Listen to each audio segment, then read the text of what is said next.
കൊടുങ്ങല്ലൂരിൽ കെ.യു. ബിജു രക്തസാക്ഷി ദിനാചരണ പരിപാടികൾക്ക് സമാപനമായി. റാലിയും പൊതുസമ്മേളനവും CPIM കേന്ദ്ര കമ്മിറ്റി അംഗം P. രാജീവ് ഉദ്ഘാടനം ചെയ്തു. 1957 ഏപ്രിൽ 5 കേരളത്തിനും ഇന്ത്യക്കും ലോകത്തിനും പുതിയ അനുഭവം പ്രദാനം ചെയ്തുകൊണ്ട് VMSന്റെ നേതൃത്വത്തിൽ കമ്മ്യൂണിസ്റ്റ് പാർട്ടി കേരളത്തിന്റെ രാഷ്ട്രീയ അധികാരത്തിലേക്ക് വന്നു. അന്ന് എല്ലാ വലതുപക്ഷ ശക്തികളും ഏകോപിതമായി, ജാതി മത സാമുദായിക ശക്തികൾ ഏകോപിതമായി, എല്ലാ സാമ്പത്തിക വൻ ശക്തികളും ഇടതുപക്ഷത്തിനെതിരെയുള്ള വലിയ സമരത്തിന്റെ ഭാഗമായി, വിമോചന സമരത്തിന്റെ ഭാഗമായി 1959 ആ ഗവൺമെന്റിനെ ജനാധിപത്യത്തിന്റെ കുരുതിയിലൂടെ കേന്ദ്രം പിരിച്ചുവിട്ടു, കോൺഗ്രസ് പിരിച്ചുവിട്ടു. സ്വാതന്ത്ര്യത്തിന് ശേഷം 1979 വരെ തുടർച്ചയായി ഈ രാജ്യത്ത് അധികാരത്തിലിരുന്ന പാർട്ടി കോൺഗ്രസ് ആണ്.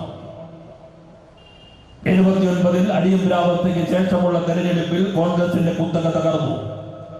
P.K. ചന്ദ്രശേഖരൻ അധ്യക്ഷത വഹിച്ചു. DYFI ജില്ലാ സെക്രട്ടറി K.S. റോസൽരാജ്, CPIM ജില്ലാ കമ്മിറ്റി അംഗം K.V. Rajesh, area secretary Mushtaq Ali, DYFI ജില്ലാ president P.H. Niyas, K.K. Abid Ali, K.R. Jayathran, T.K. Ramesh Babu, K.P. Rajan, Ashraf Saban, Sheeja Babu, T.P. Prabhesh എന്നിവർ സംസാരിച്ചു.